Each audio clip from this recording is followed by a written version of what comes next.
dispositif pour saluer chacune et chacun, resituer ce apéro dans le cadre de la mission de la Marque Auvergne, qui est une association qui a un principe opérationnel très simple, qui est une association constituée par un chef d'entreprise qui s'appelle Nicolas Nugé et qui est constituée que de chefs d'entreprise. Cette association, elle a une particularité, c'est que toutes les grandes collectivités de la région Auvergne participent à cette association, qui a été voulue par son président, Laurent Gauthier, qui en 2015 a dit il faut que je prenne un certain nombre d'initiatives pour que l'Auvergne ne disparaisse pas au sein d'Auvergne-Rhône-Alpes. Ça veut bien voir avec Eric, on a un petit problème, tous les appels du cabinet passent par la visio.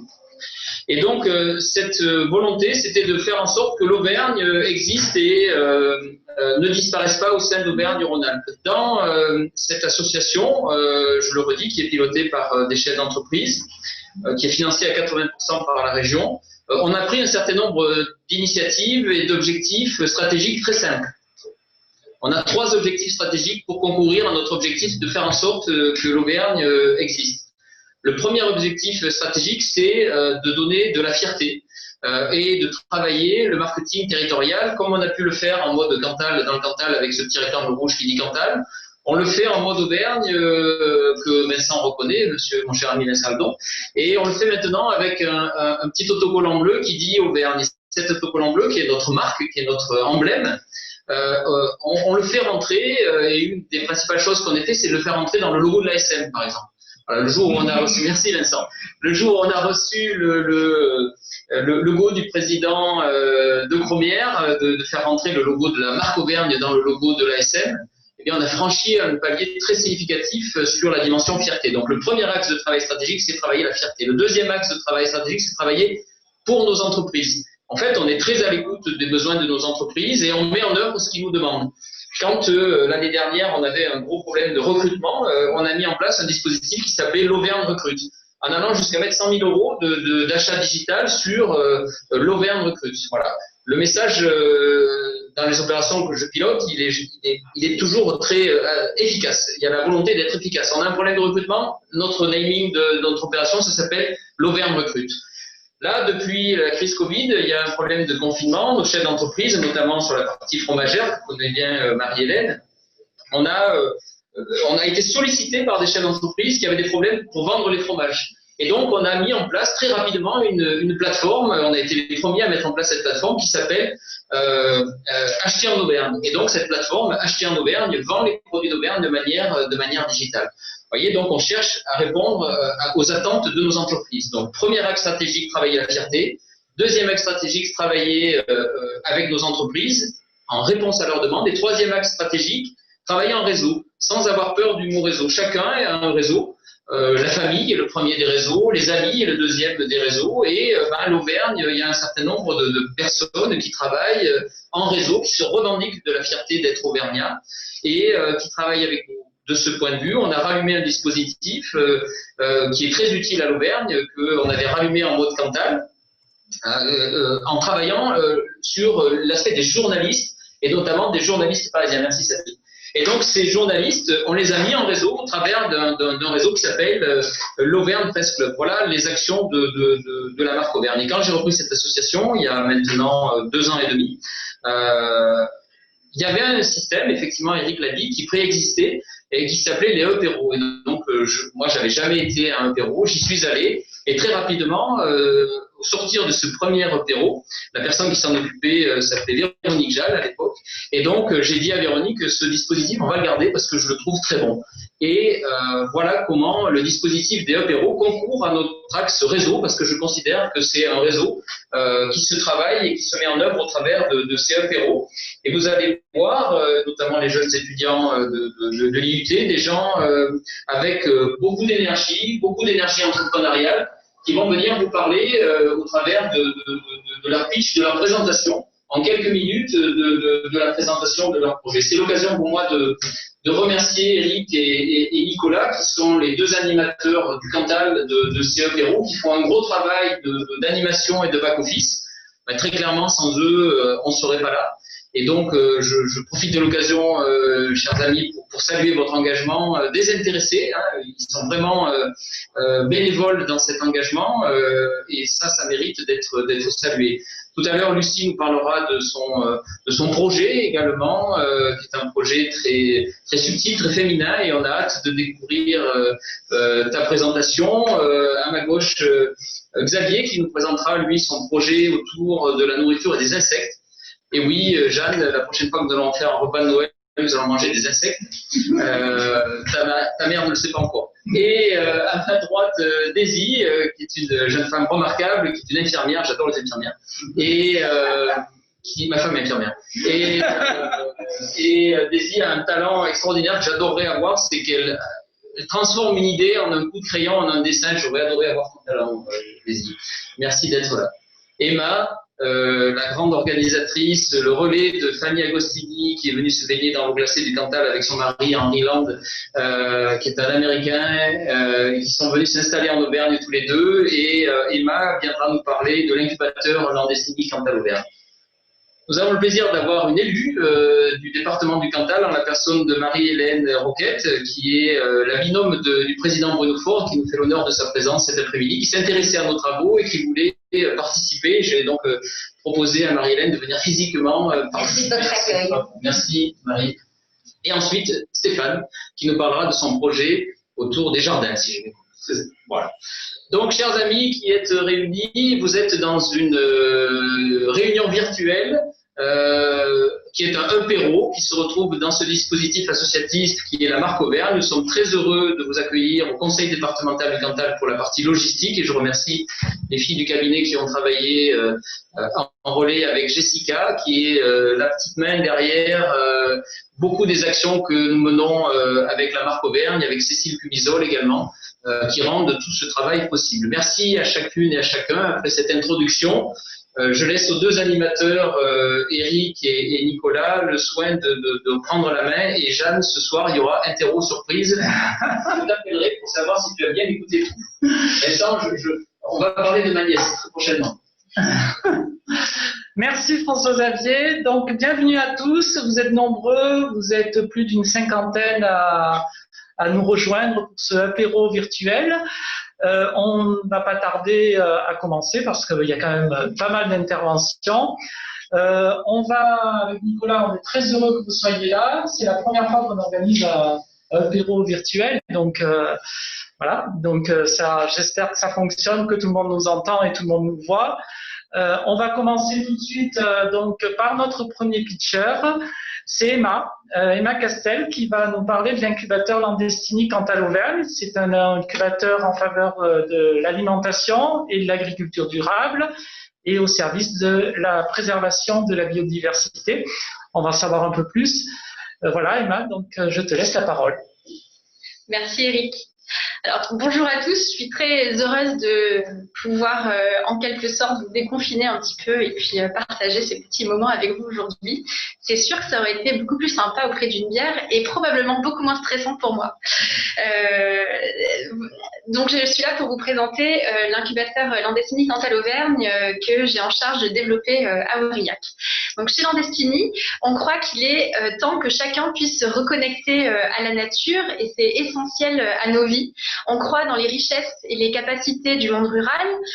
On a tant à apprendre des personnes qui travaillent la terre, qui travaillent avec le vivant et qui savent faire ce que beaucoup ont oublié.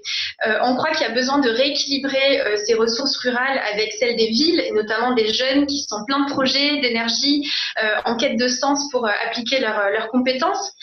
Chez Landestini, on veut que nos territoires auvergnats retrouvent leur vitalité et surtout puissent valoriser celles qu'ils ont encore. On veut soutenir la création d'entreprises et d'activités innovantes qui révèlent et valorisent les ressources et on veut construire une économie dynamique au service du vivant. Rien que ça. On souhaite encourager l'innovation sous toutes ses formes, alors que ce soit technique, aussi organisationnelle et sociale. On veut partager les clés avec les mêmes armes, les mêmes outils et les formations qu'ont les grands écosystèmes de l'innovation dans les écoles ou dans les centres urbains. Et on veut montrer qu'ici aussi, depuis le Cantal, on est capable de créativité et de performance économique. Alors, c'est pour ça qu'on met en place ici à Aurillac l'incubateur Landestini Cantal Auvergne. C'est un programme d'incubation d'entreprises, donc comme le disait Eric, au service de l'agriculture, l'alimentation durable et la préservation de la biodiversité. Ce sont les valeurs de Landestini. Hein. Et c'est un espace d'expression aussi des besoins, des échanges et de partenariats entre les différents acteurs du territoire. Alors, on est en train de s'installer donc notre lieu qui va s'appeler le Révélateur sur le campus du lycée agricole. Donc, chers élèves de l'IUT, bientôt vous nous verrez en face de vous. Si vous voyez les terrains de tennis juste derrière, ça sera nous.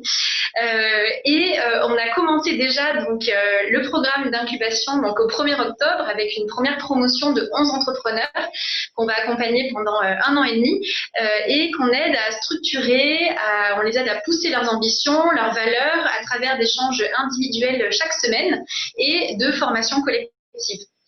Les projets sont aussi variés qu'enthousiasmants. Alors, ils couvrent autant la production agricole, avec la diversification à des productions et des modèles agricoles, avec notamment des expérimentations en jardin-forêt, en production de spiruline, en innovation dans les engrais, l'installation de jardins potagers.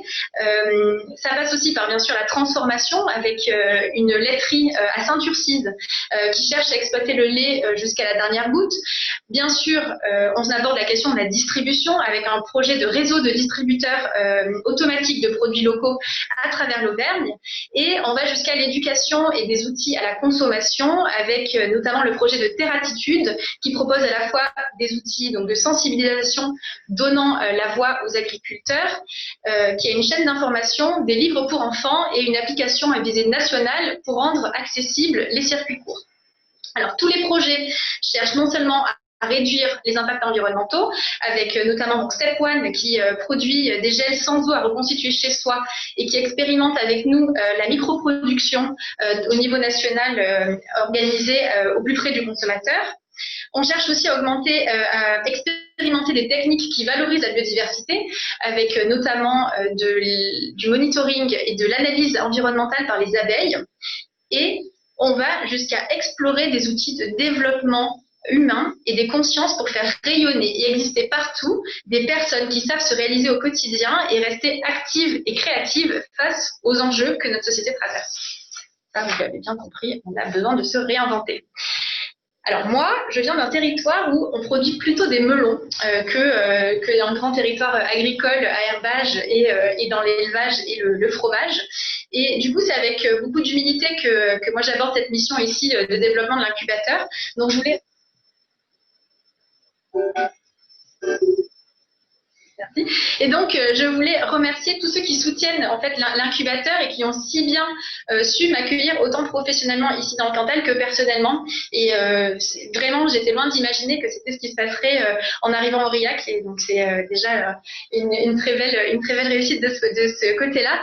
Nous sommes entourés d'experts de l'innovation, d'entrepreneurs, d'acteurs chevronnés en agriculture.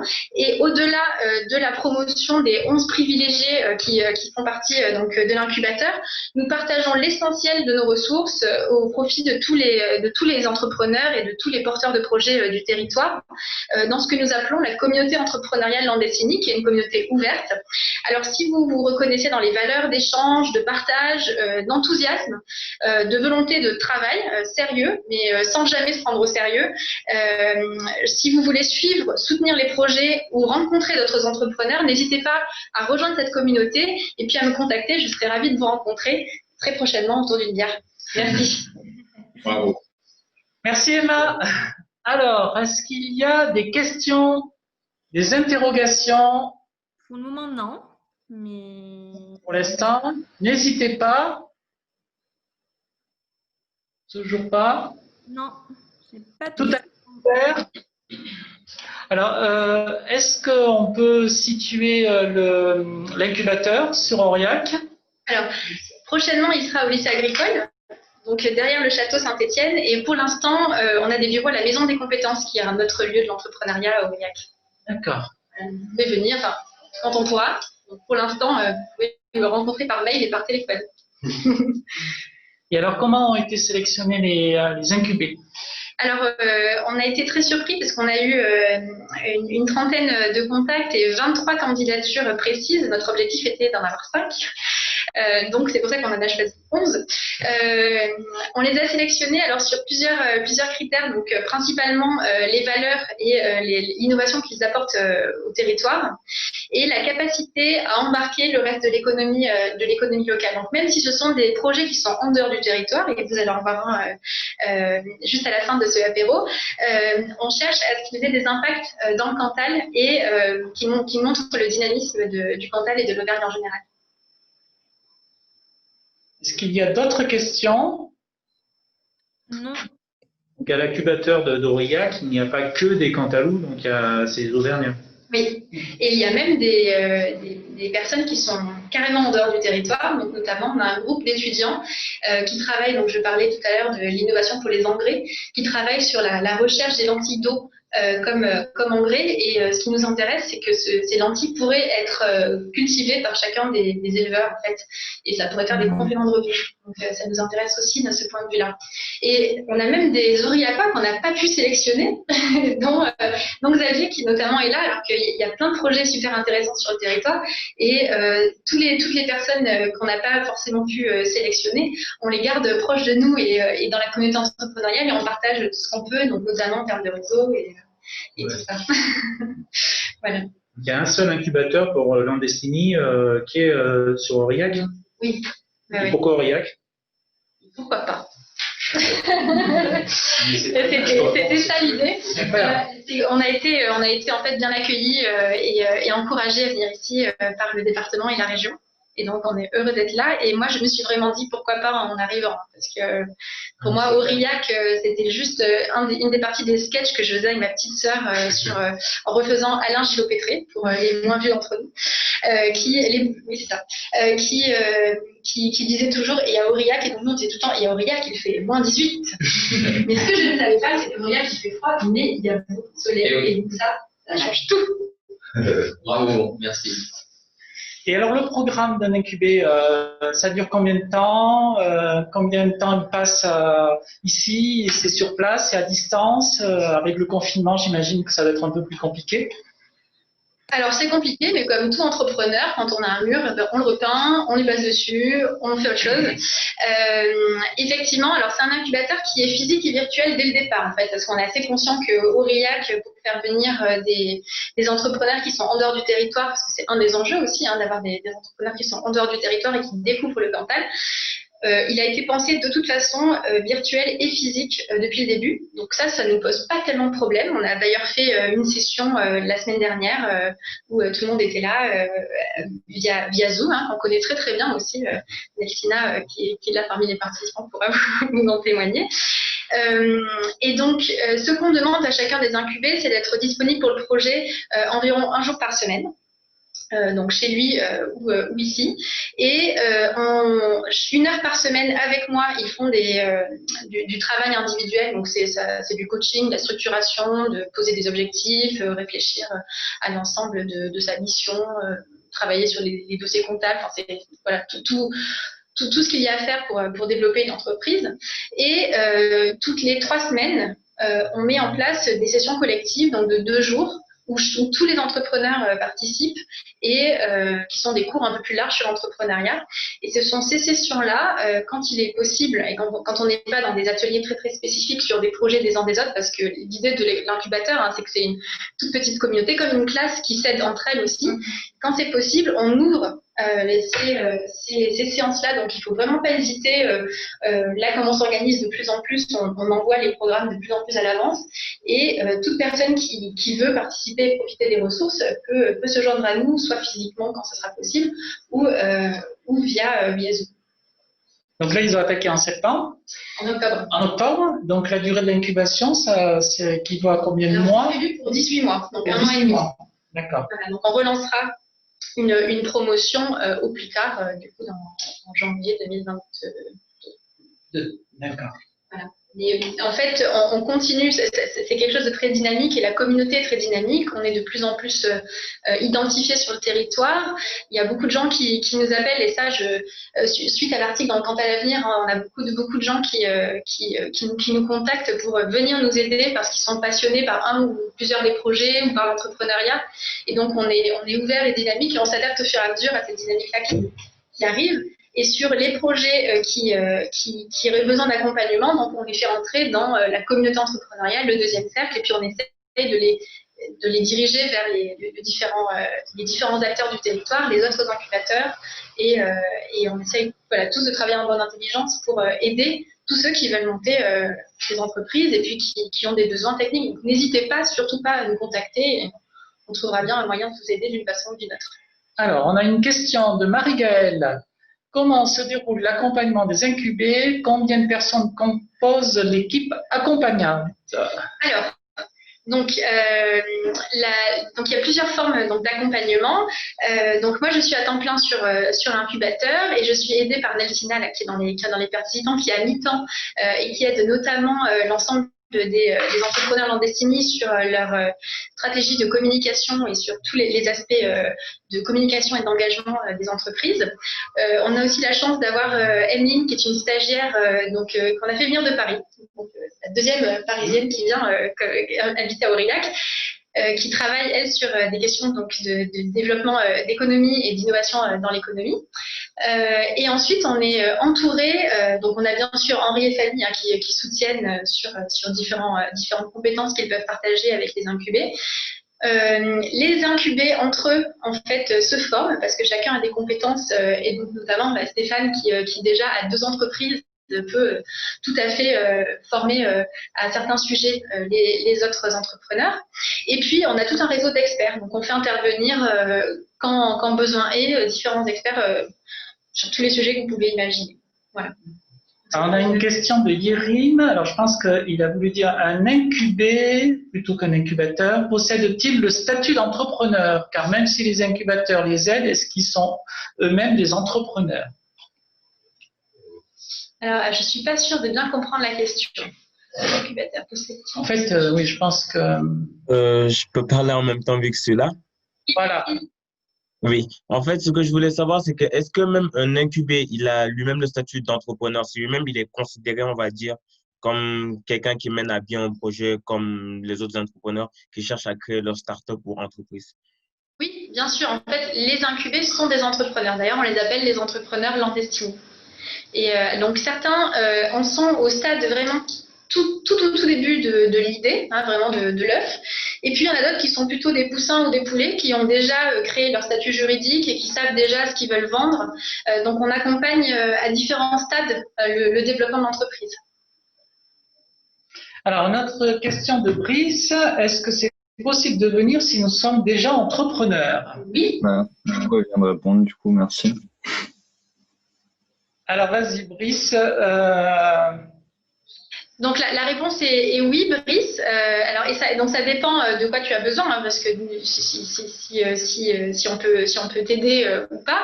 Et puis c'est ce que je disais. Donc là, on va te faire entrer dans ce qu'on appelle donc le deuxième cercle, la communauté entrepreneuriale de Landestini. Et en fonction de ce dont tu as besoin, on te renvoie vers les acteurs dont tu as besoin, ou alors juste tu partages juste peut-être que juste les ressources qu'on partage sur comment construire un modèle d'affaires. Je ne sais pas si vous connaissez le fameux Canva de modèle d'affaires qui est classique un grand classique dans tous les écosystèmes d'innovation, ou comment faire un bilan prévisionnel ou un plan d'investissement initial, enfin, des choses assez passionnantes, mais aussi le design thinking et aussi la communication non violente. Enfin, on aborde plein de sujets et plein d'outils qui sont utiles à l'entrepreneur. Donc, s'il y a ces choses-là qui peuvent t'intéresser, parlons-en. Ce qu'il y a, c'est que, en revanche, on est sélectif sur les valeurs d'entrepreneuriat que vous portez et on cherche à développer une économie qui soit plus respectueuse de la nature et plus humaine. Donc, il faut aussi se reconnaître dans ces valeurs-là, mais à partir de là, tout est possible. Alors, je crois qu'il y avait Vincent avait levé la main. De rien. Vincent Aldan avait levé la main, je pense. Est-ce que vous prévoyez de faire des conférences sur la biodiversité ou autre? Oui, bien sûr. Oui, c'est prévu. Hein. On essaye en fait pour chacune des sessions. Donc, c'est un peu par rapport, j'étais un peu timide au début. On n'a pas beaucoup ouvert en fait les conférences. On les a rendues publiques à un cercle un peu restreint, enfin même si on les diffuse sur Facebook, hein, sur les pages de Landestini ou sur la communauté entrepreneuriale Landestini et sur LinkedIn. Donc si vous nous suivez, vous êtes au courant et puis vous avez même accès à toutes les synthèses des cours qu'on donne, etc. Faire des formations. Et effectivement, oui, on a plusieurs créneaux. Donc on a fait une première conférence ouverte, alors plus philosophique sur le sens du travail, une autre sur comment est-ce que je m'organise personnellement dans ma vie privée, professionnelle, avec différentes ressources. On devait en faire une la semaine dernière sur l'argent qui fait le bonheur, parce qu'on a abordé les questions d'investissement et de finance la semaine dernière avec tout un panel d'intervenants. Et c'était intéressant de questionner en fait l'argent dans l'entrepreneuriat comme outil et pas forcément une finalité, et puis un outil probablement utile à plusieurs niveaux, quel que soit le type d'économie qu'on a envie de promouvoir dans notre projet. Et on a enfin voilà, toute une variété de conférences qui sont prévues, et évidemment la biodiversité en fera partie, c'est Landestini. Allez, on va prendre 2 dernières questions. Vincent, est-ce que non? Oui, c'était juste une remarque. Effectivement, alors nos étudiants là sont en train de suivre avec moi un cours de création d'entreprise. C'est pour ça qu'ils vous posent toutes ces questions. Certains d'entre eux sont déjà dans une démarche, particulièrement un groupe et un étudiant est déjà dans une démarche. Et je pense qu'effectivement, tout ce que vous dites là les intéresse et d'autres échanges vont être obligatoires, c'est évident. Oui, je serais ravie, Vincent. J'ai un petit peu traîné à contacter l'UIT. Je suis désolée, je suis très très proche du lycée agricole pour l'instant parce que on est en leur sein. Mais effectivement, il faut qu'on se parle très très vite. Et alors Hélène qui nous demande, pouvez-vous donner une idée du montant de la formation? Ah oui, je peux en donner une. Ouais, c'est 0. On a la chance d'être soutenu en fonds FEDER européen, par la région et par le département. Et donc, on a la chance et le luxe de pouvoir proposer tout ça de façon gratuite et de pouvoir le partager. Et c'est ça qui est incroyable sur ce qu'on est en train de monter ici, c'est qu'on peut faire des formations de qualité et les partager à tous de façon gratuite. Merci Emma. Voilà. Merci beaucoup. Merci beaucoup. On va continuer avec un autre intervenant. Donc il s'agit de Xavier Regnault, donc pour Insect Food, et il va nous parler de la pratique de l'entomophagie. Alors là, je suis bien curieux de savoir ce qu'est l'entomophagie. Donc bonjour à tous, je m'appelle Xavier Regnault, donc j'ai créé ma marque déjà ça fait 1 an maintenant, qui s'appelle Insect Food. Donc moi je prône en fait l'entomophagie, donc c'est-à-dire le manger autrement. Donc pas manger que de la viande, du poisson, mais commencer maintenant à manger un peu des insectes. Parce que voilà, on arrive à des termes qui sont un petit peu, voilà, sans dire le mot catastrophique, voilà, c'est un peu, on va vraiment s'en préoccuper au terme niveau écologique. Et du coup, il y a en fait une alternative qui est l'entomophagie, donc manger les insectes, car on a en fait on n'a pas besoin de beaucoup de ressources pour avoir un élevage, et du coup, voilà, on pollue moins, et le gaz, on a un impact qui est positif au niveau du gaz à effet de serre. Donc, parce qu'on rejette on produit 3 fois moins de gaz à effet de serre que par exemple sur un élevage intensif. Hein, je parle pas des éleveurs bovins du Cantal par exemple. Je parle de l'élevage intensif. On a une production d'effet de serre qui est voilà 3 fois moins importante. Donc voilà, donc là j'ai créé l'entreprise, là je suis en train de créer l'entreprise parce que j'ai rendez-vous la semaine prochaine pour créer le statut. Ça fait 1 an que je suis sur le projet. C'est un peu compliqué parce que à chaque fois que je vais demander des informations ou voir si je peux avoir des aides pour monter le projet, les gens sont un peu réticents parce que forcément c'est quelque chose qui est pas trop connu. Donc qui se fait pas trop chez nous, alors que par exemple sur les pays d'Asie, c'est quelque chose qui se fait depuis des milliers d'années et il n'y a aucun problème avec ça. Mais nous les Européens, voilà, avec notre viande, notre poisson et tout ça, on n'a pas trop l'habitude. Donc c'est aussi un travail qui va être dur pour changer les mentalités. Mais je suis déjà sur quelque chose, je suis en train de travailler sur quelque chose pour voilà essayer de faire l'éducation alimentaire par rapport à ça, parce que j'étais en contact avec une une nutritionniste diététicienne pour faire un programme, pour voilà, essayer de faire l'éducation alimentaire aussi par rapport à une chaîne YouTube que j'ai aussi créée par rapport à ça. Donc voilà, le projet n'arrête pas de bouger tout le temps. Je suis parti de quelque chose qui était vraiment gros et là je suis en train de le rétrécir parce que là je suis en train de voir. Au début je voulais prendre des locaux ou acheter des locaux, mais le problème c'est que j'ai pas le financement pour parce que c'est mes fonds propres et bon je suis pas la Banque de France. Donc du coup voilà, et là je suis en train de regarder pour j'ai déjà contacté une société qui fait des containers pour acheter un container, le mettre dans mon terrain et commencer l'activité soit à la fin de l'année, soit au mois de janvier. Donc du coup, voilà. D'accord. On a Vincent qui nous dit, merci Xavier, on a Vincent qui nous dit, on mange bien des crevettes, ce sont aussi des anthropodes. Ouais. Pardon, j'ai mal lu, oui. Je me disais aussi. Des arthropodes, oui. Donc, voilà. D'ailleurs, pour répondre à ça, moi je vais faire l'insecte que je vais produire, ce sera du ténébrion mollitor. C'est en fait une petite larve comme ça qui se développe dans la farine. On doit leur donner à manger des fruits et des légumes. Donc du coup là, on a une température qui doit être égale à 26 degrés constamment pour que ça puisse se développer et un taux d'hydrométrie qui doit être proche des 80-90%.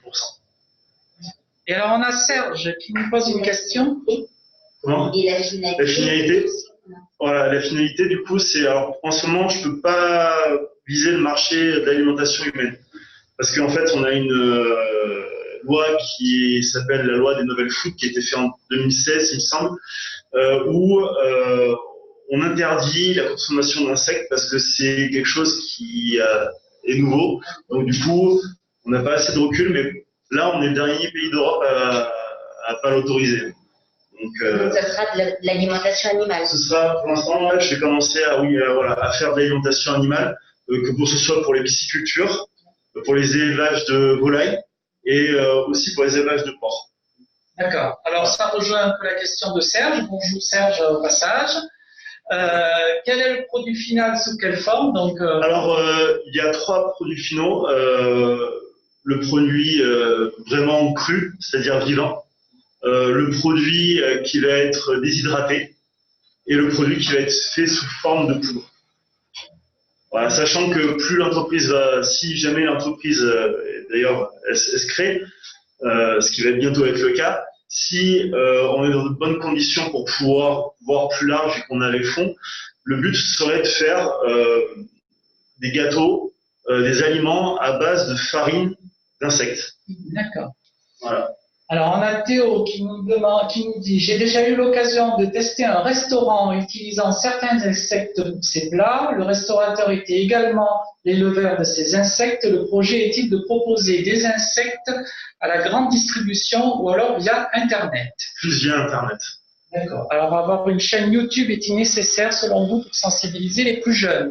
Ah oui, c'est les réseaux sociaux. Hein. Les réseaux sociaux, maintenant, c'est là où on communique le plus. Donc c'est là où on peut toucher un public plus large et on n'a pas forcément besoin de fonds extraordinaires pour pouvoir faire sa publicité. D'accord. Alors Vincent qui nous dit, je donne des ténébrions à mes poules, je pourrais les acheter chez vous? Bien sûr, avec plaisir. Il n'y a aucun problème pour ça. Et comment tu envisages de franchir la barrière psychologique, c'est-à-dire que tu parles d'une chaîne YouTube, donc il faut montrer. Il faut faire des recettes. C'est délicat de montrer, à mon avis, des insectes, parce que dans l'inconscient collectif français, aller manger des insectes pour franchir un certain nombre de paliers, mais du coup, comment tu en fait, on avait une barrière visuelle. La barrière visuelle, elle est simple, c'est on enlève le visuel, on fait de la poudre, et avec ça, on va pouvoir faire des recettes avec.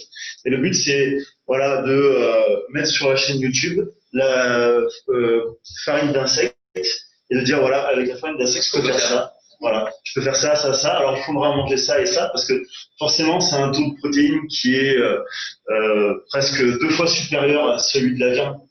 Donc, j'exagère un peu sur 2 fois, mais il est presque, parce que c'est 60 sur 100 grammes, on a 60% de protéines. On a 58 et quelques. Donc, du coup, si je mange trop de protéines, après, le corps, il va le rejeter, ou les reins, ils vont pas trop aimer. Donc, le but aussi, c'est de dire, voilà, pour tant de protéines, vous devez me prendre tant de farine. faut pas que les gens aussi, voilà, soient dans l'abus, soient dans l'excès. C'est vraiment quelque chose qui est fait pour les gens, pour qu'ils soient dans une bonne santé et qu'ils soient en bonne santé, pardon, et que voilà, ils n'aient pas de problème avec le produit, parce que on pourrait comparer ça à de la protéine que j'achète sur les sites nutrition sportive. Quelqu'un qui prend trop de protéines, au bout d'un moment, s'il en prend vraiment trop, les reins derrière vont avoir un impact sur sa santé, il va pas être bien du tout. Enfin, voilà.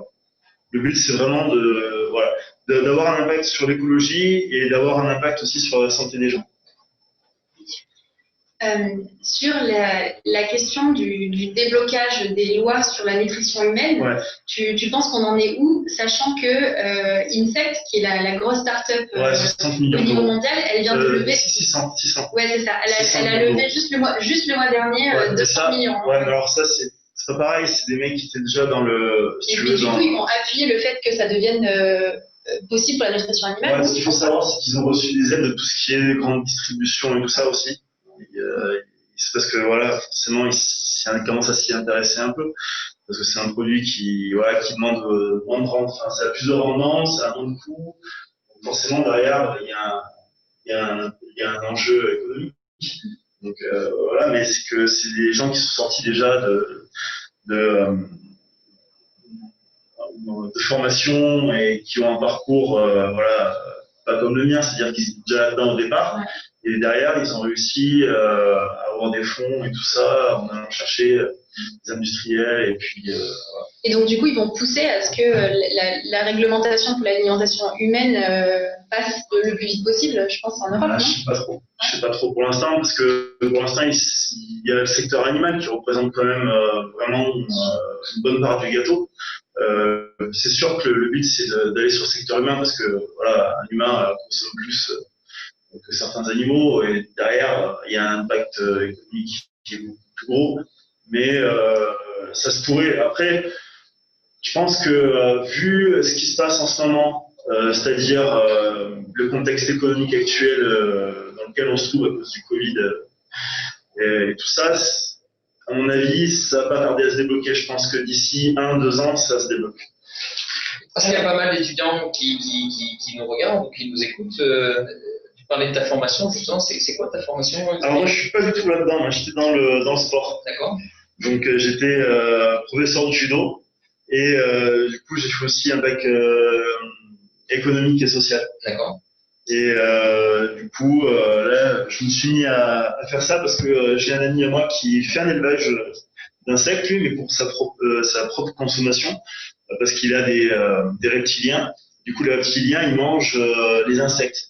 Et du coup, j'ai discuté avec lui et moi, c'était apparu comme une évidence, quoi, parce que la viande, quand on a des élevages intensifs, ça pollue trop, ça consomme trop d'énergie. Et je suis sûr qu'avec les insectes, on pourrait arriver à faire quelque chose mieux que ça. Je parle pour l'élevage intensif.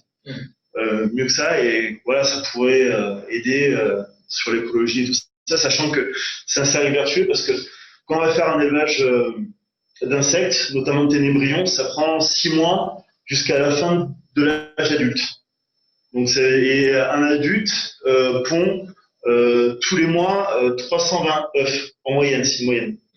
Donc c'est-à-dire que en un mois, quand le cheptel sera bien établi, en un mois, je pourrais essayer de sortir 500 kilos d'insectes. Donc sur un container. Alors, les 2 dernières questions, avant de passer au prochain intervenant. Serge qui nous dit, et même c'est une proposition, pourquoi pas imprimer des steaks en 3D avec cette poudre W6 Design intéressé? C'est pas bête, hein, mais c'est le mot steak, c'est utilisé que pour de la viande. D'ailleurs, en parlant de ça, à la télé, on voit beaucoup de steaks de soja et tout ça, mais ils sont au tribunal là, les gars, parce qu'ils utilisent c'est interdit, c'est tout. Donc du coup, voilà, mais c'est une bonne idée.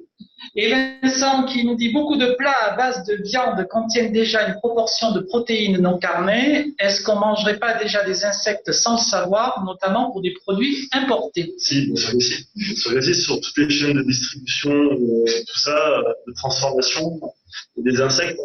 J'ai pas regardé, il y a des études là-dessus, mais j'ai pas regardé les études. mais c'est au moins 1 kilo par an, je crois, dans ce truc-là. On a mangé des insectes sans savoir, des trucs aussi. Merci Xavier. Voilà, donc on va passer à l'intervenant suivant. Donc on va laisser la parole à Daisy Jouot, qui est une illustratrice passionnée et qui va nous raconter un petit peu son parcours et son projet, qui, je suis sûr, est très intéressant. Bonjour à tous. Je suis contente et un peu impressionnée d'être au milieu de tous ces projets parce que moi, mon projet, c'est de dessiner chez moi souvent en pyjama toute la journée, donc pas sur le même. Voilà, j'ai essayé de faire ma petite place au milieu de vous. En tout cas, je me retrouve dans quelques-uns des parcours déjà entendus au début, puisque j'ai aussi un parcours un peu atypique et je pense que c'est le cas pour beaucoup autour de la table. On n'est pas forcément arrivé au métier qu'on pensait faire initialement. Et c'est ça qui est chouette et ça fait partie des belles surprises de la vie. Je suis diplômée des Beaux-Arts de Clermont-Ferrand. Et puis après, j'ai fait mon petit bonhomme de chemin et j'ai fini par devenir infirmière. Donc j'ai complètement abandonné le dessin et j'ai travaillé en tant qu'infirmière en soins palliatifs pendant quelques temps.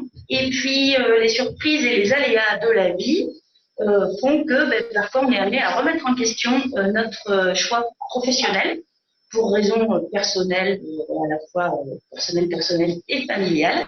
Et puis ça m'a conduit finalement j'ai rattaqué il y a 3 ans, à mi-temps, à choisir de mêler ces deux métiers, le travail d'infirmière et le travail d'illustratrice. Donc, je faisais moitié-moitié.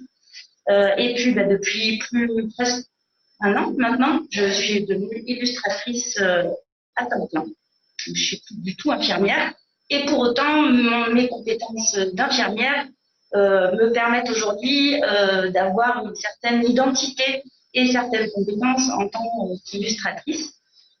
C'est-à-dire que ce que j'aime tout particulièrement et ce qui commence petit à petit à faire venir certains contrats en particulier vers moi et pas un autre illustrateur, c'est la passion que j'ai et ce que j'aime faire en particulier, c'est de dessiner sur des sujets qui sont sensibles, difficiles à mettre en image, enfin en texte plutôt, parce qu'en image c'est mon métier, excusez-moi. Je fais au mieux.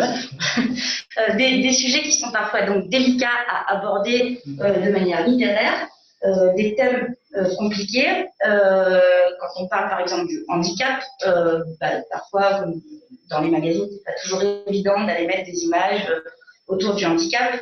Des sujets aussi beaucoup plus délicats autour des violences qui peuvent être faites aux femmes. Enfin voilà, ce genre de choses.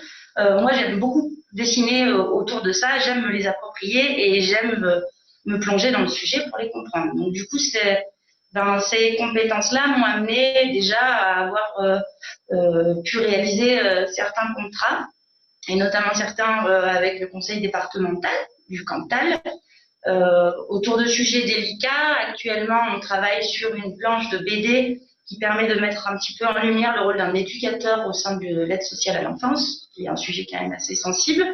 Et puis, il y a le mois dernier, on a fait toute autre chose, mais qui est aussi tout aussi importante. C'était un peu de la facilitation graphique pour faire comprendre un petit peu aux gens toute la démarche administrative qui peut être un petit peu délicate parfois pour faire les demandes d'aide personnalisée à l'autonomie.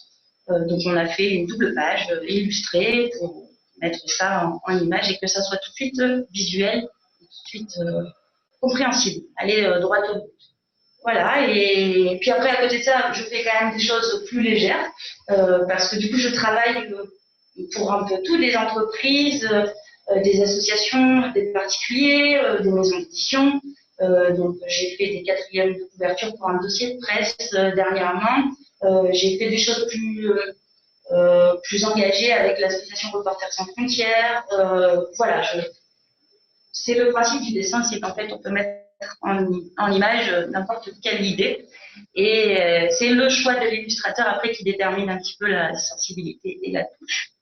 Et puis pour revenir un petit peu plus au niveau départemental, quand j'ai choisi aussi de me lancer officiellement à 100% en tant qu'illustratrice, j'avais bien conscience que c'était un choix pas forcément évident d'un point de vue économique, parce qu'on est quand même aussi un certain nombre d'illustrateurs, que ce soit au niveau national ou international, et les contrats, il n'y en a pas forcément beaucoup, donc c'est pas toujours évident. Et moi, je me suis dit, mais je suis dans un département, ça fait 12 ans que j'habite là, pourquoi, au lieu d'aller chercher et proposer mes services et montrer que ça peut être intéressant, pourquoi aller partout et pourquoi pas me focaliser plutôt ici.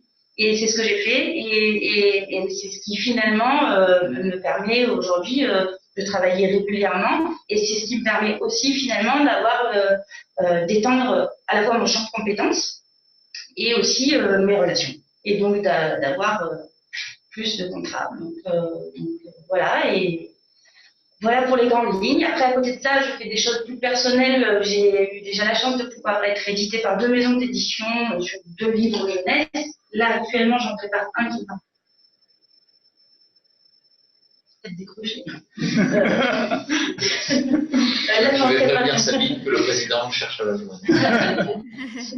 Actuellement, qui sera un roman graphique et qui est tombé un petit peu de nulle part et c'était vraiment la jolie surprise au bout d'1 an où j'ai choisi de prendre cette mise en danger, de sauter le pas, de me lancer toute seule parce que ça sera, je ne peux pas dire encore, mais c'est vraiment une très chouette maison d'édition. Vraiment, quand j'ai vu le mail, j'ai pas compris pourquoi il venait me voir moi. Et puis finalement, voilà, c'est arrivé. Donc voilà, donc j'ai pas un projet comme on a pu l'entendre jusqu'à présent, mais en tout cas, je rejoins tout le monde sur cette dynamique, cette volonté de créer, de donner à voir, et surtout tout ça, c'est pas possible sans avoir conscience que autour de nous il y a des gens et en fait on peut s'entraider et c'est ça qui est le plus chouette. Alors, est-ce qu'il y a des questions à poser? Allez-y. En tout cas, moi j'invite chacun à aller sur Instagram. Je sais que les jeunes sont bien branchés là-dessus. C'est comme ça que j'ai découvert Daisy.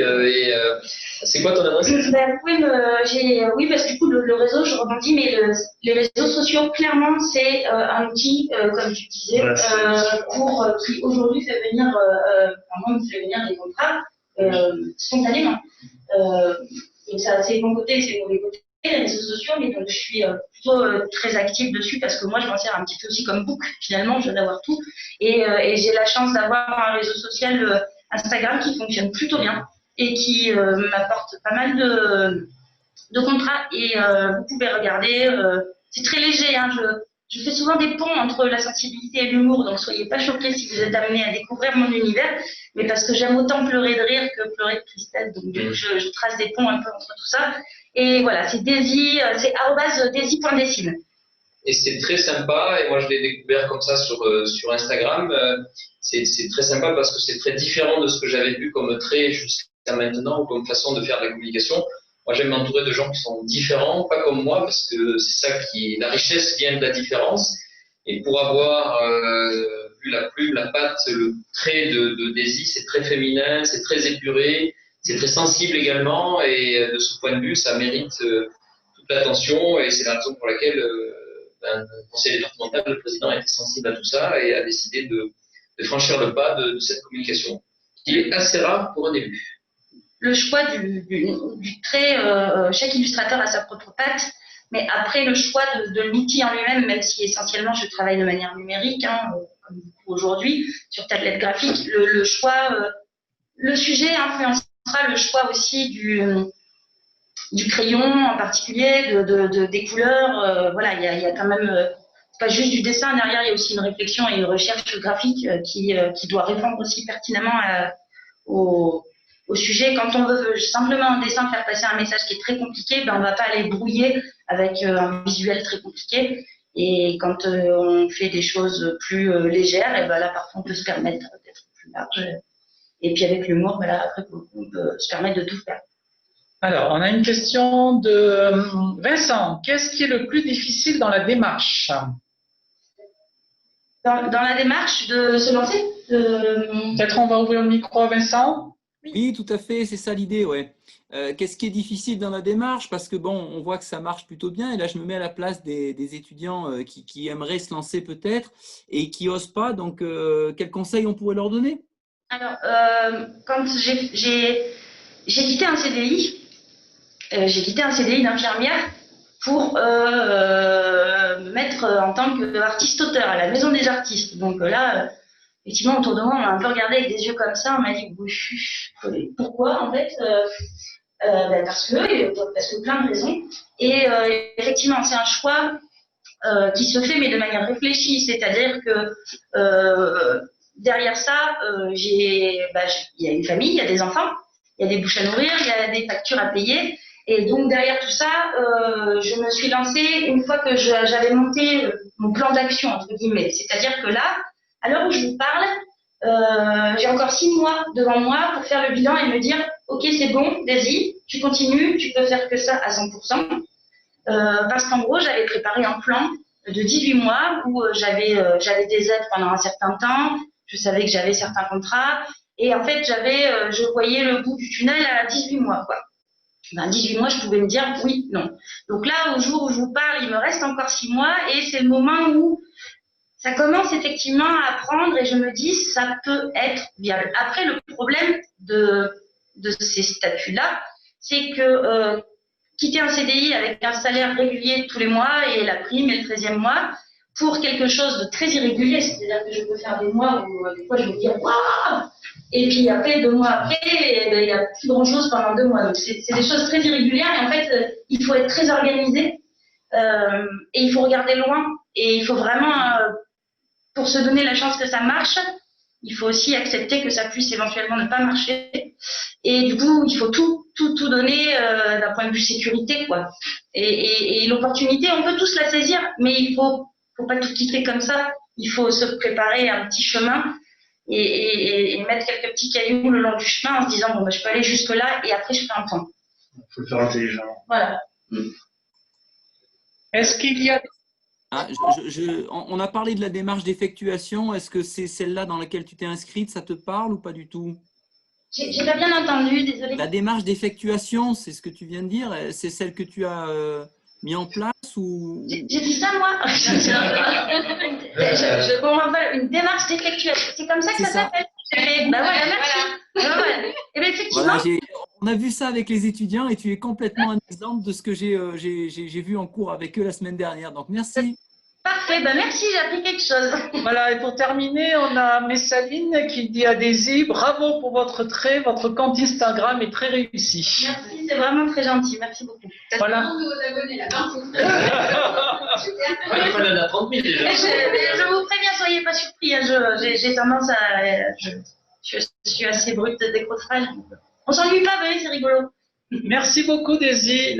Alors, on va passer tout de suite à Stéphane Fouillot, paysan de jardin. Donc, l'objectif, c'est de permettre à tous de se réapproprier la production de sa nourriture. Donc, on va découvrir ça, puisque en plus, c'est un incubé de l'incubateur Landestini. Donc, on va découvrir ce que nous propose Stéphane, qui nous vient spécialement de l'Allier. Absolument. Merci Régis. Donc effectivement, bonjour à tous déjà. Donc je m'appelle Stéphane Fouillot, j'ai 49 ans. J'habite à côté de Vichy. Donc je suis dans le domaine de l'industrie. Je suis déjà chef d'entreprise. J'ai 2 petites structures. J'ai environ 20 salariés.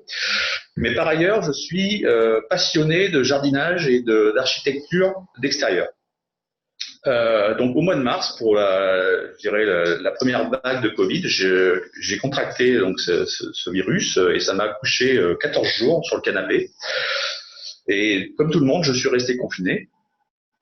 Et là, si vous voulez, habitant à la campagne, j'ai quand même pu mesurer la chance que j'avais d'avoir mon propre jardin et de me procurer des aliments sans avoir à vraiment me déplacer, quoi. Et donc, de ma propre passion et situation, j'ai vraiment souhaité que chacun puisse, comme l'a dit Régis, se réapproprier sa nourriture par la production de ses propres légumes et de ses œufs, en étant autonome, et manger aussi surtout des produits sains. Voilà. Pour moi, ça avait sens. Alors pour cela, j'ai imaginé une gamme d'équipements clés en main, prêts à jardiner, qu'on soit novice ou déjà pratiquant du jardin, expérimenté. Il fallait que cette gamme soit aussi accessible à tous, aux jeunes, aux moins jeunes, à tous les âges, et y compris surtout pour des petites surfaces de terrain. Voilà. Il ne suffisait pas d'avoir 4000 m² de terrain pour se lancer. Voilà. Un petit balcon, une petite terrasse peut suffire dans mon projet. Les équipements devaient être aussi robustes, très esthétiques, s'intégrer aussi autour d'une maison. Et pour moi, c'était très important de fabriquer ces équipements avec des matériaux en circuit court. Et notamment, je prends l'exemple du bois qui vient des Combrailles en Auvergne. Donc pour cela, j'ai créé la société Paysans de Jardin. Donc chez Paysans de Jardin, nous avons des poulaillers déjà disponibles. Nous avons 2 tailles pour 6 ou 12 poules. Autour du poulailler, nous mettons un enclos que nous fabriquons nous-mêmes également, grillagé, pour sécuriser les poules lorsque vous partez au travail, par exemple. Et ensuite, on propose également une clôture qui délimite la surface des gallinacés. Au niveau des potagers, nous avons une gamme complète qui va de 1 à 25 m². Donc, soit le modèle est posé au sol, soit il est rehaussé pour faciliter le jardinage. On peut jardiner soit debout, soit assis, ce qui est quand même pratique pour certaines personnes lorsqu'on a notamment des problèmes physiques, de dos, etc. Donc, tous les jardins potagers sont livrés clés en main, montés, ils sont livrés à domicile. Et surtout, la particularité, c'est qu'ils ont un système d'irrigation, d'arrosage intégré. Alors l'arrosage, c'est vraiment important puisqu'un légume est composé de 80 à 95% d'eau. Hein. Donc vouloir jardiner sans eau, c'est quasiment une utopie, on va dire. Voilà, et puis surtout avec les étés qu'on a eus ces dernières années. Donc là, actuellement, on est en train de mener un partenariat avec les producteurs de plants indépendants. Vous savez, les producteurs de plants, c'est eux qui mettent les petites graines dans le godet et puis qui vous font pousser le petit légume que vous allez chercher chez eux, qu'ils ont, on va dire, démarré avec grande passion. Hein, voilà. Donc ces gens-là, je suis en train de nouer un partenariat à l'échelon national pour proposer en fait une solution complète, c'est-à-dire le jardin, l'irrigation, le fameux plan de légumes et y compris le substrat également, c'est-à-dire la terre que l'on met dans le jardin potager pour les versions rehaussées, pour ceux qui n'ont pas la chance d'avoir accès à la terre. Je pense aux néo-ruraux, par exemple. Aux urbains, pardon, excusez-moi. Donc, voilà. En fait, cette solution-là que je viens de vous proposer, elle paraît simple, mais en fait, aujourd'hui, sur le marché, il n'y a rien qui existe, en fait. En clé en main comme ça, personne ne le propose, donc c'est pour ça que j'ai voulu proposer ces solutions. Donc, au niveau technique, la gamme est relativement bien définie. Maintenant, je fais partie, comme l'a dit Emma, de l'incubateur, Landestini, donc qui m'aide sur tout un tas de choses, mais notamment à développer aussi l'offre de services qui va autour du potager. Voilà. Donc, le site internet va être en ligne bientôt, d'ici 2 semaines à peu près, j'espère, pour commencer de quelques commandes si c'est possible. Et que les jardins se trouvent sous le sapin, ça serait tout du moins le bon d'achat. Et donc, le site internet, il va expliquer également comment faire un potager, parce que c'est bien beau quand on a un potager, quand on soit chez soi, mais comment on fait pour démarrer, comment on plante un légume, quand est-ce qu'on plante, qu'est-ce qu'on plante au mois de mars, par exemple, qu'est-ce qu'on plante au mois d'avril, au mois de mai, une tomate, on la plante, d'accord, mais à quelle distance, c'est 60 cm environ, normalement. Voilà, etc., etc. C'est toutes ces informations-là qui seront données, données aux novices et même d'ailleurs à ceux qui pratiquent le jardinage depuis très longtemps, puisque je pense que il faut s'informer régulièrement. On n'a jamais fait le tour du jardinage. Donc voilà un petit peu le projet. Donc plus d'informations sur le site internet très prochainement. En tout cas, je reste à votre disposition pour répondre à vos questions. Effectivement, il aurait été plus sympa de discuter autour d'une bière, mais bon, pour l'instant, on prend de la Dolby, c'est parfait. Et puis, donc, vous pouvez me poser des questions. Vous pourrez aussi me contacter via le site internet prochainement et surtout à travers l'incubateur de Landestini. Vous pouvez contacter Emma qui répondra à vos questions puisqu'elle connaît parfaitement mon projet. Voilà, donc je remercie, j'en profite pour remercier Léo Piros, la marque Auvergne et puis également, bien sûr, Landestini, toute l'équipe, Emma et Nelsina. Merci. Merci Stéphane. Est-ce qu'il y a des questions? Ouais. Est-ce que ton rehausseur peut s'intégrer par exemple dans une habitation? Alors, le jardin potager en intérieur? Ouais, en intérieur. Ouais. C'est possible, oui. Ouais, c'est possible. Ça, c'est un bon point. Parce que il y a 3 gammes. Il y a une gamme qui est posée au sol, une gamme qui est rehaussée de 45 cm, mais là, on a un contact avec la terre. D'accord. Et l'autre gamme qui est une table de culture, en fait, qui elle est vraiment rehaussée à 85 cm. Ça, c'est vachement bien pour les gens qui n'ont pas du tout d'extérieur, ni de balcon. Je veux dire, absolument. Et on a aussi pensé aux gens avec mobilité réduite, avec le fauteuil, pour pouvoir passer dessous et vraiment. En plus, c'est pas mal. Une maison de retraite, c'est quelque chose qui est assez utilisé et qui change la vie de beaucoup de résidents. Il y a un très fort potentiel effectivement dans les maisons de retraite. Ouais. Et puis, je souhaite aussi développer beaucoup au niveau des jeunes aussi, dans les écoles. C'est tout ce qu'il y a à faire. Et là, c'est même pas le côté financier qui m'intéresse, c'est vraiment pour réapprendre les gens à jardiner. Ouais, bien manger. Côté pédagogique avec les enfants. C'est ça. Une chaîne YouTube avec justement pédagogique. Alors j'y songe, oui, ça. C'est lié avec le site. Oui, une chaîne YouTube ou des Facebook. Enfin, oui, il y aura de l'information régulière qui seront données à partir du printemps prochain, puisque le principe jardin commence au mois de mars, voilà, environ. Alors, une question de Messaline. Est-ce que votre concept est compatible avec la permaculture? Proposez-vous des composteurs? Alors, effectivement, alors déjà le composteur, il est sur ma liste. Donc, je l'ai pas développé en priorité parce que j'avais beaucoup de choses à faire. Mais en plus, il y a une réglementation qui va sortir là, qui va imposer d'ici 2 à 3 ans, je crois, d'avoir des composteurs un peu partout. Donc effectivement, j'en ai fait une priorité. Une fois que j'aurai bien décliné la partie poulailler et puis potager, pour moi, il est en top liste et c'est vrai que c'est un équipement que je vais développer. Et j'ai commencé, il est dessiné.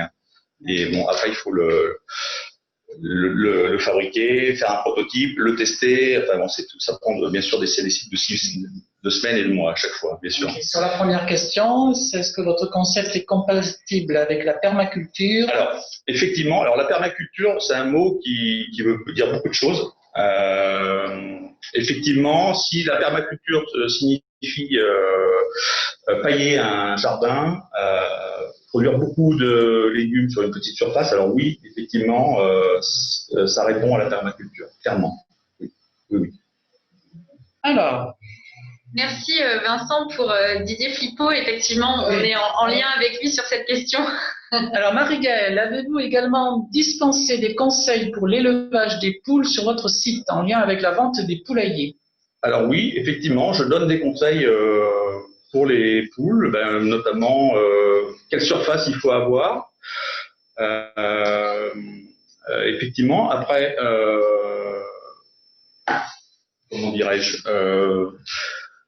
il y a aussi des sites internet qui sont vraiment très très spécifiques. Il y a des groupes sur Facebook qui ont 50 000, 100 000 membres, qui sont vraiment très spécialisés sur l'élevage de poules. Mais après, effectivement, moi, je donne des conseils et je donne le schéma idéal pour avoir des poules à la maison. D'accord. Donc, Vincent qui dit il faut contacter Didier Flippo de Mon Potager Plaisir, qui est un habitué de l'apéro, c'est vrai. Il devait être là le 29 octobre en présentiel, malheureusement, voilà. Il y a un dîner de prévu avec lui. Voilà, il m'a envoyé un petit message qu'il ne pouvait pas se libérer à cette heure-ci. Donc, voilà. Alors, Messaline qui me dit, alors, j'ai pas la suite. On va coupler avec la vente des Oui, c'est complètement l'idée. De faire des liens entre tous les Donc, Messaline qui nous dit super projet, bravo. Théo qui nous demande quel est votre parcours scolaire et professionnel. Merci pour la question. Alors en fait, moi j'ai une formation technique, j'ai une formation supérieure en chaudronnerie, tuyauterie, soudure. Voilà. Après j'ai fait différentes formations de commercial, marketing en interne. Ensuite je suis passé cadre technique.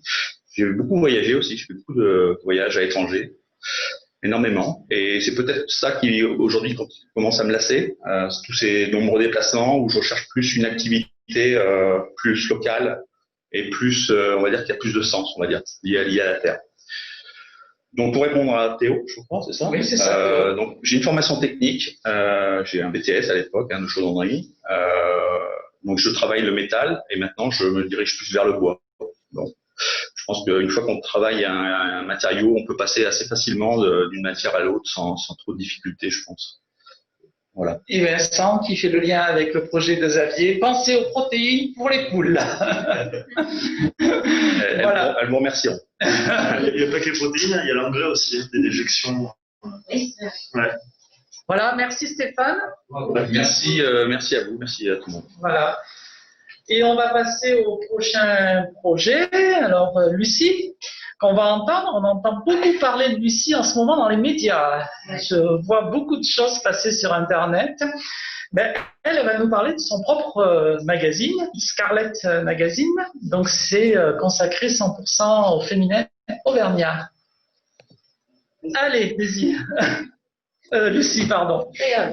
Alors, bonjour à toutes et tous. Donc moi j'ai eu l'idée de créer un magazine féminin auvergnat parce que j'aime beaucoup l'Auvergne et je trouve qu'on n'avait pas vraiment de magazine consacré à nous. Et aujourd'hui j'ai la chance d'être entourée d'une équipe de journalistes très compétents et aussi d'une agence de communication et autres. Du coup on est tous auvergnats et on est tous réunis par le même amour de l'Auvergne. On retrouve dans ce magazine toutes les rubriques, à savoir mode, beauté, bien-être, santé, déco, culture, astrologie. Et on a créé en plus 2 rubriques, vraiment là pour mettre l'Auvergne en lumière. Donc Zoom sur, où là c'est vraiment des reportages sur des lieux atypiques à découvrir sur toute l'Auvergne. Et une autre partie reportage, où là il s'agit de mettre des portraits de femmes avec des parcours atypiques de réussite ou des changements complètement de carrière à l'honneur. Le but de base était de faire un magazine papier. On avait, comme tout le monde, pas prévu la Covid, le confinement. Donc on a changé de stratégie. Aujourd'hui, on est sur Internet. Aujourd'hui, on essaye de développer notre magazine sur les réseaux sociaux, se faire connaître. Et on a plutôt opté pour une stratégie où lorsqu'on aura notre communauté et que les gens nous connaîtront, à ce moment-là, sortir un magazine trimestriel en papier, histoire qu'il soit plus attendu que si on était sorti finalement avant, sans que personne ne connaisse. Voilà, donc on est sur les réseaux sociaux, on a donc un très joli site à visiter. On fait un article différent tous les jours. Donc, tous les jours, il y a une nouvelle publication de rubriques. Et aujourd'hui, on est partenaire du coup avec la marque Auvergne. On a aussi des contacts avec le conseil départemental du Puy-de-Dôme. On est en train de faire un partenariat avec un réalisateur de l'Allier. Prochainement, on a une parution en commun avec le Madame Figaro. On a eu un bel article de nous sur France 3 Auvergne, la montagne Aurillac, la montagne Puy-de-Dôme. Nous, on a besoin de visibilité, on a besoin d'être vus, on a besoin d'être connus, on a besoin d'avoir des lecteurs. Je pense qu'on fait beaucoup d'articles qui peuvent intéresser tout le monde, pas seulement les femmes, et ça je le précise aussi. Je pense que tout homme peut s'intéresser à la culture, à la gastronomie, à la déco et même maintenant à la beauté. Donc, c'est pour tout le monde. On cible surtout les Auvergnats. Après, on est beaucoup lu aussi par les Parisiens. Alors, est-ce que c'est des Parisiens auvergnats ou pas? On ne sait pas, mais dans nos statistiques, Paris ressort beaucoup. Et on cherche, aujourd'hui, on cherche plus de partenaires. On cherche aussi des financements parce que pour l'instant, on travaille tous bénévolement. Alors, on aime tous le projet et on y croit tous. Mais à un moment donné, on sera obligé. Donc, on a mis en place 35 espaces de publicité sur le site. Donc aujourd'hui, c'est ce qu'on cherche. Voilà. Après, c'est assez clair ou pas? Oui. Est-ce qu'il y a des questions pour Lucie? J'ai perdu Jessica. Ah, voilà. Donc sur les quatre départements d'Auvergne. Non, il n'y a pas de question. Ah, ça arrive. Ah, alors Marie-Gaëlle, depuis quand existe ce magazine? Le site, on l'a lancé fin juin, début juillet.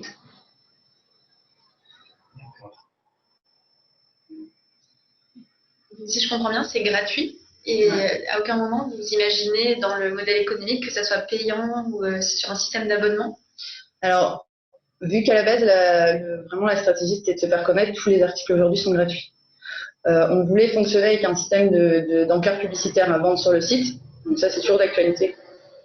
Après, on se dit, pourquoi pas finalement, on va faire un système d'abonnement avec newsletter, tout ça, on va le faire. Et quand on aura, je pense, assez de personnes abonnées, certains articles peut-être, les plus gros ou du moins les plus importants, seront après en formule peut-être un peu payante. Mais les petits, non. Et pour l'instant, c'est vrai qu'on est plus sur une stratégie de développement pour se faire connaître. Mais, donc ça rebondit sur la question de Théo. Donc c'est donc un magazine sans abonnement. On a Marie-Gaëlle qui pose la question. Qui compose votre équipe? Journaliste, autre profil? On a un journaliste de Clermont-Ferrand qui est un petit peu connu, qui s'appelle Patrick Choulou, un spécialiste de tout ce qui est musique, littérature, tout ça. On a Delphine, qui à côté est une infirmière et qui écrit aussi.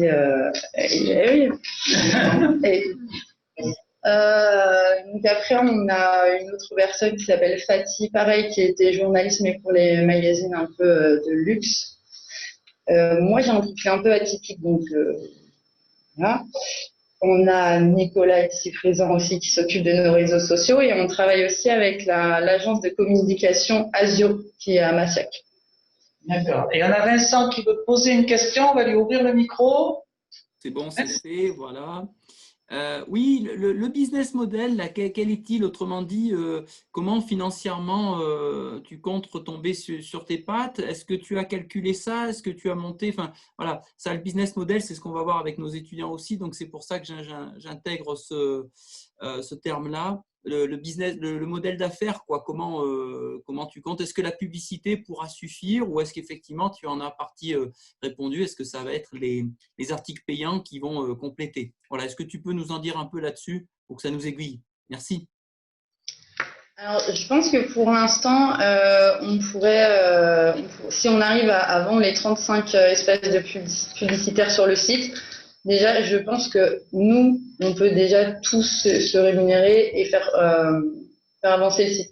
Après, plus ça va aller, plus le but, c'est quand même de le rentabiliser.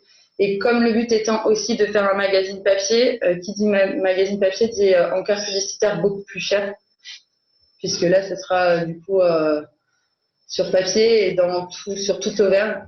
Donc, pour l'instant, ouais, on essaye on a fait un business plan avec des encarts publicitaires à vendre. Au fur et à mesure, on fera sûrement des articles payants. Après, on voit, honnêtement, moi, je suis pas une professionnelle des business plans du tout. Donc, je suis beaucoup conseillée, aidée et j'essaye de faire au mieux et d'avancer aussi avec ce qu'on a, d'écouter les avis de tout le monde. D'ailleurs, s'il y a des conseils, je suis très preneuse là-dessus. Voilà, pour l'instant, c'est comme on peut. Alors, Hélène qui pose une question. Avez-vous une idée des visites que vous avez déjà? Donc, j'imagine que c'est les visites sur le site internet. Oui, on a à peu près 1000 visiteurs par semaine. 1000 visiteurs par semaine. À peu près. Enfin, ça, c'était avant l'article sur France 3 Auvergne, mais en général, quand on passe quelque part derrière ça. Donc, avant, on était à peu près à 1000 visites par semaine. Est-ce qu'il y a d'autres questions? Votre parcours, Messaline. Alors, moi, j'ai fait une licence en marketing communication. Ensuite, j'ai fait un master en management de la mode. J'ai commencé au Madame Figaro. Et puis, par un souci, comme c'était que des CDD et qu'il fallait travailler, je suis partie dans la communication, en chargée de communication pendant longtemps. Et une fois que je suis venue à Aurillac, j'ai fait du coup assistante dentaire, conseillère bancaire, vendeuse, un petit tas de métiers. Après, je suis retournée travailler dans la télé. Enfin, j'ai fait beaucoup de choses comme ça, agent immobilier, donc beaucoup de choses à en avoir. Mais je gardais toujours un blog ou quelque chose qui me rattachait quand même à l'écriture et à la mode. Et là, quand je suis revenue en Auvergne, je me suis dit, en fait, si je le fais pas, personne va le faire à ma place. Et j'ai envie que ça soit moi, j'ai envie que ça soit mes idées. Du coup, je me suis lancée. Mais ça a pris beaucoup de temps. Est-ce qu'il y a d'autres questions pour Lucie? En fait, tu as la même vision que les Perrault à mettre en avant les pépites de l'Auvergne. Ouais. C'est vrai que voilà, nous, quand on fait des articles, on cherche vraiment des créateurs, des restaurateurs, des gens qu'on va rencontrer et qu'on met en valeur. Par exemple, pour la mode, on aurait pu se contenter de faire des articles comme tous les magazines sur H&M, Zara, tout ça, et pas du tout. Nous, en fait, on va vraiment chercher des créateurs d'ici qui proposent des choses engagées. Alors moi, je suis très, on est beaucoup dans l'équipe très un peu écolo, tout ça, donc on aime bien tout ce qui est mode engagée, mode éco-responsable, beaucoup de recyclage, ça se fait énormément. On a une créatrice qui fait des super chemises avec du recyclage de rideaux. C'est tout un concept. Et elle est d'ici. Et du coup, on va vraiment chercher pour apporter de l'information aux gens. On ne peut pas tout connaître dans l'Auvergne, donc nous, on aime bien aussi aller creuser. Et quand on nous dit « Ah, on a découvert ça grâce à vous », ça nous fait plaisir.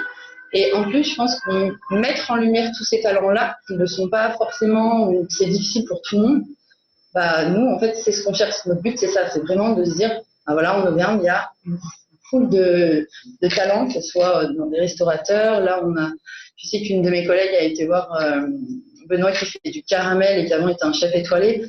C'est plein de petites choses, mais nous, on est là pour ça et on est là pour faire découvrir ça aux Auvergnats. Et si ça traverse les frontières, vu qu'Internet n'a pas de limite, tant mieux.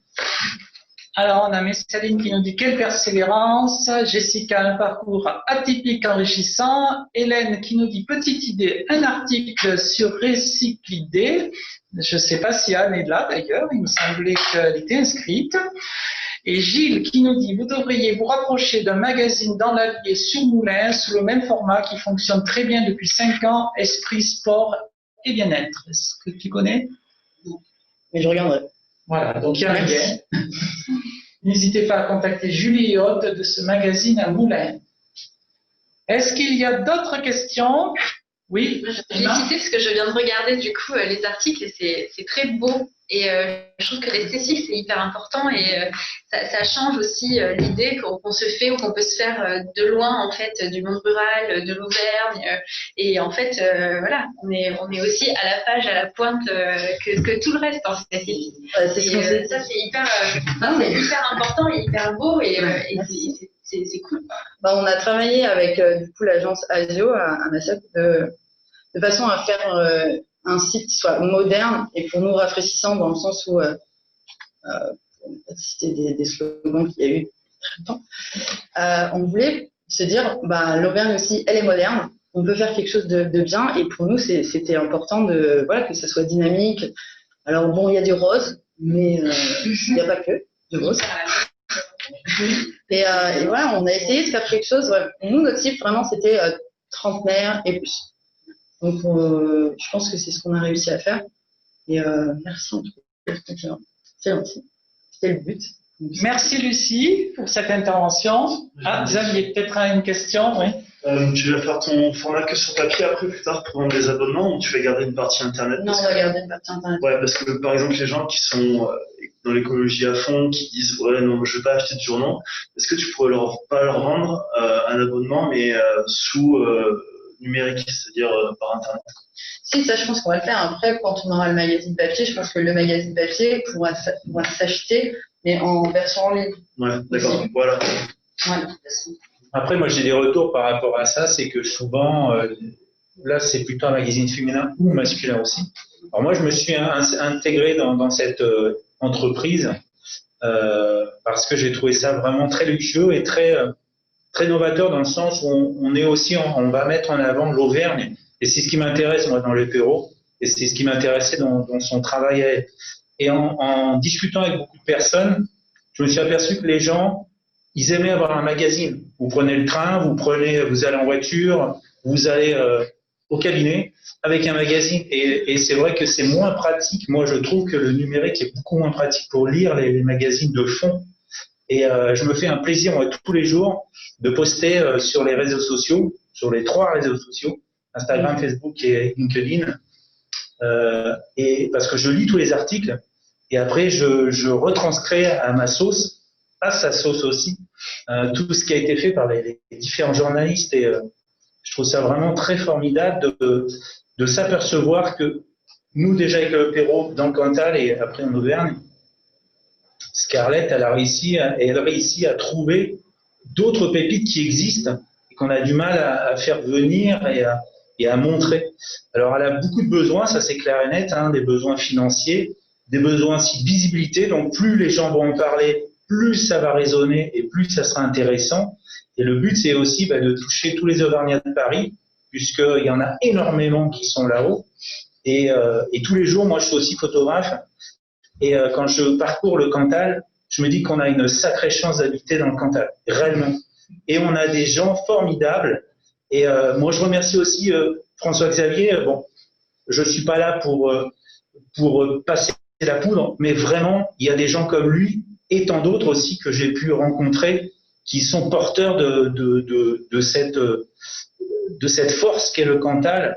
Moi, à chaque coup, quand les gens critiquent le Cantal, je suis... je sens les griffes. Ouais, je sens les griffes. Alors que j'étais un des premiers il y a quelques mois à me dire, Cantal, on n'avance pas, je vais partir parce que c'est trop lent.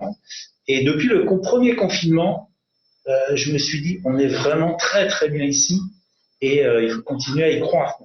Donc, voilà pourquoi je suis parti aussi avec Scarlett en essayant de lui apporter une aide. Donc aussi à tous, il faut apporter son aide. Merci Nicolas et merci Lucie. Donc pour terminer, je vais laisser la parole à Vincent qui est parmi nous. Il va faire un petit signe pour qu'on le voit. Voilà. Et donc Vincent, c'est un fidèle des apéros, il vient très souvent et c'est le nouveau président des Cantal Business Angels dans le Cantal et au service des entreprises du Cantal. Il va vous expliquer un petit peu l'objectif de cette association et comment elle est composée et qu'est-ce qu'on peut entendre des Cantal Business Angels. Allez, c'est à toi, Vincent. Ok, est-ce que vous m'entendez déjà pour commencer? Oui, on t'entend très bien. Parfait. Je vais essayer d'aller vite parce que bon, on est là depuis un petit moment. Donc, Cantal Business Angel, c'est une association de business angel du Cantal. Voilà, ça, c'était pas très difficile à deviner. Donc, qu'est-ce qu'un business angel? C'est quelqu'un qui investit dans une entreprise, mais c'est pas simplement un investisseur. L'idée, c'est d'investir non seulement financièrement, mais aussi d'apporter autre chose à l'entreprise, quelque chose qui manque aux porteurs de projet. Par exemple, des compétences qui manquent dans l'entreprise ou, par exemple, du réseau, etc.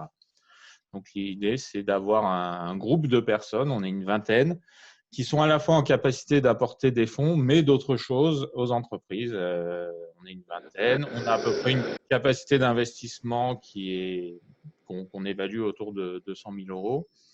Et si on appelle ça Cantal Business Angel, c'est que le but, c'est d'investir principalement dans le Cantal.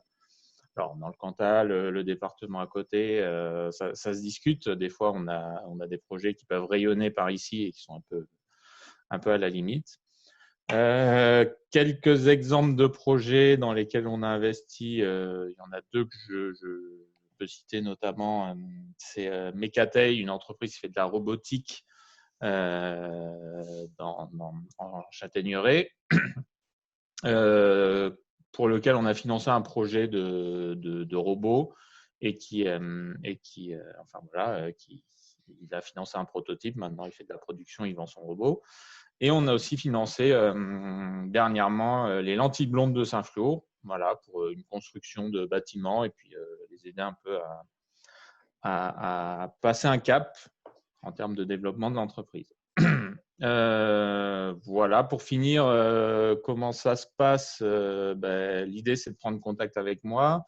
Il y a une phase de préparation du projet, donc où on discute un petit peu, on essaye de cadrer le projet, sachant que les gens de l'association ne sont pas obligés d'investir dans un projet. Donc, il faut s'assurer que ça pourra les intéresser. Ensuite, il y a une phase de pitch, un peu comme ici, mais plus axée business model, évidemment. Et enfin, une phase de négociation, on discute comment les gens rentrent dans l'entreprise potentiellement et comment ils peuvent enfin, aussi les conditions de sortie, ce genre de choses. Voilà.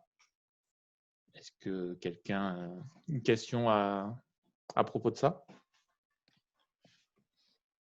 On dit tout oui. Oh, mais j'ai fini. Hein. Enfin... Voilà, donc une source de financement, peut-être à découvrir. Alors souvent, ça va être une source de financement parmi d'autres. L'idée, c'est que nous, on investit plutôt en capital. Donc, il faut que l'entreprise ait déjà des fonds. Vincent, destiné à des porteurs de projets particuliers ou tout projet tout projet un peu ambitieux, si le but c'est de monter une énième boulangerie dans une rue où il y a déjà des boulangeries, forcément ça ne va pas forcément intéresser les business angels. Mais voilà, typiquement, j'ai cité 2 projets. Il y en a un qui est très technique et un autre qui est très agricole. On a eu des projets hôteliers, par exemple. Je vois qu'il y a une question de Serge sur des idées pas encore lancées. Ça, c'est la difficulté. C'est-à-dire, justement, aujourd'hui, le modèle, c'est d'investir en capital. Or, une idée n'est pas capitalisée, n'a pas de valeur. Et ça pose un gros problème pour évaluer la part apportée par les business angels et la part apportée par l'entrepreneur. Mais on va réfléchir à d'autres solutions. On y réfléchit déjà. S'il n'y a pas d'autres questions. Si, Emma? Sur les questions d'investissement, donc je parlais de la semaine dernière, on a travaillé sur des séances, donc une séance de l'incubation sur les différentes formes de financement et l'investissement, avec notamment toute une intervention sur la finance, où Vincent a pas pu nous rejoindre, mais il était avec nous avec le cœur. Et donc, si vous êtes intéressé par ces questions et justement connaître les différents mécanismes, ce qu'on peut financer en investissement par capital, en investissement par royalties, les différentes formes de prêts, les différentes formes de mécénat, de dons avec contrepartie, sans contrepartie, toutes ces formes-là de financement, n'hésitez pas à me contacter ou à aller voir sur nos réseaux. On a partagé toutes les ressources qui ont été mises en place et ça peut vous donner des idées sur les différentes façons de faire. Merci. Voilà, donc notre apéro touche à sa fin. Merci à tous d'être restés jusqu'au bout. C'était une nouvelle formule pour nous. Donc voilà, peut-être à renouveler. Voilà, pourquoi pas. Même si on... personnes connectées, c'est très surprenant. Merci Vincent d'avoir eu la bonne idée de faire participer tous tes étudiants. Merci à Jessica et à Cécile à la technique, ainsi qu'aux filles du cabinet qui ont fait le taf de back-office pour que ça marche, sauf les appels téléphoniques encore. Voilà, et je suis très content, Marilène, que tu aies pu assister à nos travaux parce que l'espace souvent que les élus viennent nous voir, et donc c'était intéressant, je pense. Ton avis, oui. Si je peux me permettre, honnêtement, vous donner du cœur à l'ouvrage parce que, moi, personnellement, sur mon expérience, voilà, j'étais infirmière, je suis passée exploitante agricole, avec un développement démarrant avec 14 vaches et puis finissant avec un atelier de transformation de lait, puis un énorme atelier de viande. Et puis bon, les aléas de la vie font qu'on est obligé d'arrêter brutalement. Et je reconnais que je vous rejoins. Moi, je suis arrivée tout à fait par hasard il y a 36 ans dans le Cantal. Honnêtement, pour moi, à part que le fromage, je ne connaissais rien. Et maintenant, c'est vraiment un G-Virus. Et je suis convaincue que c'est vraiment un territoire qui est riche de pépites. Enfin, pour moi, c'est une mine d'or et on n'arrive pas encore à l'exploiter. Donc, dans toutes vos expériences et dans toutes vos stratégies, ce que je vois, c'est qu'en fait, c'est aussi le partage de volonté, le partage d'informations qui permet toujours de recharger ses batteries pour croire aussi que demain est possible. Que de toute façon on est fort ensemble et que c'est en soufflant chacun sur les braises de ce qui existe autour de soi qu'on pourra vraiment allumer le feu, quoi. Donc merci de m'avoir accueilli. C'était pas totalement prévu comme ça, mais franchement je crois énormément à ce côté, cette serre de bonne volonté et d'énergie où on ose poser chacun ce qu'on a sur la table pour que ça puisse perdurer et grandir. Et je suis convaincue que à chaque fois que quelqu'un se lève, il tire les autres. Il y en a qui voient ça comme écraser les autres. Moi, je suis convaincue qu'on est tous en train de se faire la courte échelle mutuellement. Donc, je n'ai qu'un mot à dire. Je crois en vous tous et je vous remercie infiniment pour l'énergie que vous mettez. Merci beaucoup. On vous souhaite de passer de très bonnes fêtes de fin d'année. Prenez soin de vous et on se dit à très bientôt, sûrement au mois de janvier, pour un prochain apéro virtuel ou pas. Bonne soirée à tous.